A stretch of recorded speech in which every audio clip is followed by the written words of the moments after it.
बिहार में चुनाव हो और जात पात की पॉलिटिक्स की बात ना हो, ऐसा भला हो सकता है क्या?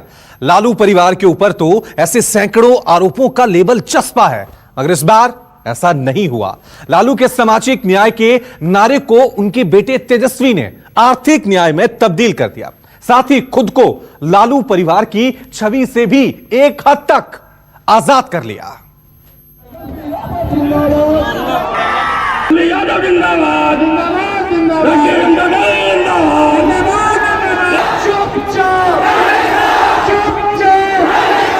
किसी को चिंता है 8-8, 9-9 बच्चा बच्ची पैदा करता है, क्या मालूम है किसी को?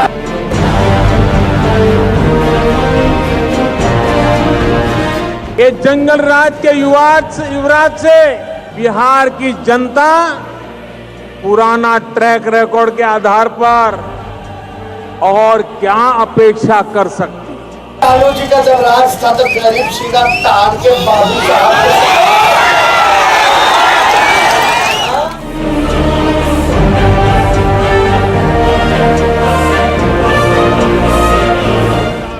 बिहार के चुनावी रण में मोदी, योगी और नीतीश की करिश्माई त्रिमूर्ति एक साथ मैदान में उतरी। चुनाव का पासा अपने पक्ष में पलटने में माहिर इन महारथियों ने विरोधियों के खेमे को पुर्जा पुर्जा करने में कोई कोर कसर नहीं छोड़ी।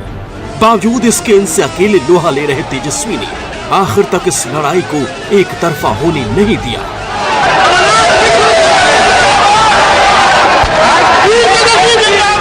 इस चुनाव में एक नेता के तौर पर तेजस्वी की यही सबसे बड़ी कमाई है।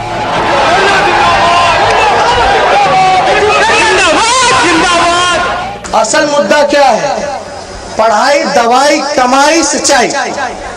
नीतीश जी ने 15 सालों तक ना पढ़ाई की व्यवस्था की, ना कमाई की व्यवस्था की, ना दवाई की व्यवस्था की।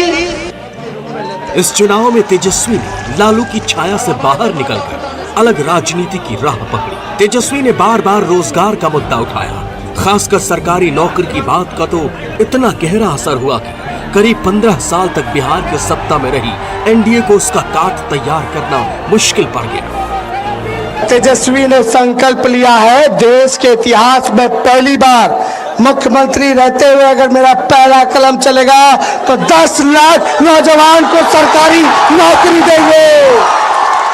10 लाख नौजवान को सरकारी नौकरी देंगे, चाहे वो कोई जात के हो, सबको बराबर का अधिकार मिलेगा।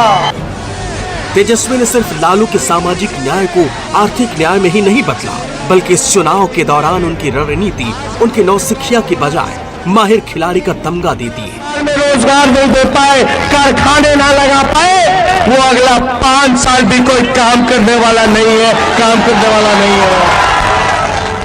उन्होंने नीतीश सरकार के खिलाफ जनता के असंतोष को जमकर हवा दी, प्रधानमंत्री नरेंद्र मोदी से सीधे टकराने से बचे और बिहार के लोगों को ये साफ साफ संदेश दिया कि ये चुनाव पाकिस्तान, कश्मीर या अयोध्या पर नहीं बल्कि सीधे सीधे बिहार के मुद्दे पर होना चाहिए। 15 साल में डबल इंजन का सरकार है, बिहार को विशेष राज्य का दर्जा नहीं दिया। मोदी जी ठग लिए, नीतीश जी धोखा दे दिए, ना गरीबी मिटा पाए, ना पलायन रोक पाए, ना कारखाना लगा पाए। डोर टू डोर और वोटर टू वोटर तक पहुंचने वाले लालू मार्ग का चुनावी फॉर्मूले को तेजस्वी ने बखूबी इस्तेमाल किया। अपने साथियों और विरोधियों दोनों के मुकाबले तेजस्वी ने सबसे ज्यादा जनसभाएं की। तेजस्वी ने कुल 247 चुनावी सभा या रैली की, यानी औसतन हर दिन 10 से 12 चुनावी सभा में तेजस्वी पहुंचे। एक दिन तो उन्होंने रिकॉर्ड 19 जनसभा को संबोधित किया। इन रैलियों में उन्होंने 10 मिनट से 30 मिनट तक वक्त दिया। इससे भी खास बात यह है कि इन चुनावी सभाओं में तेजस्वी को भरपूर समर्थन मिला। तेजस्वी जनता के बीच अपनी मौजूदगी दर्ज करा दे और फिर तेजी से समर्थकों के सैलाब के बीच से गुजरते हुए दूसरे जनसभा की तरफ बढ़ जाते। बड़ी भीड़ बड़े बड़े नेताओं की रैलियों में भी दिखी, मगर उनकी तादाद तेजस्वी के आंकड़ों से काफी कम है। तेजस्वी के ताबड़तोड़ 247 रैलियों के जवाब में नीतीश कुमार ने 160 से अधिक जनसभाएं की। इस दौरान उन्होंने 6 बार पीएम मोदी के साथ मंच शेयर किया, जबकि प्रधानमंत्री मोदी करीब 12 जनसभाओं के जरिए एनडीए के लिए वोट मांगते नजर आए। रैलियों की तादाद कभी भी सत्ता के राज तिलक का आधार नहीं बन सकती, मगर इनसे जनता के नब्ज को समझने में मदद तो मिलती ही है। हम जनता की सेवा करने के लिए आते हैं और इसी को धर्म मान करके राजनीति करते हैं। लिहाजा हमें बिहार की जनता पे संपूर्ण विश्वास है कि वो एक बार पुनः बिहार को अंधेरे की ओर नहीं ले जाएगी। जो भी इनका महारैली हुआ, उसको रैली आप नहीं बोल सकते हैं, उसको आम सभा नहीं बोल सकते हैं। जहाँ भी गए, अगर एक दिन में उन्होंने 19 भी करके रिकॉर्ड तोड़ा पिछले सभी नेताओं का, तो 19 में भी लगभग कोई ऐसा इनका आम सभा नहीं हुआ जिसमें कम से कम 50,000 लोगों की भीड़ न हो। तो कोई गाड़ी से तो लाद कर हम लोग ले नहीं गए।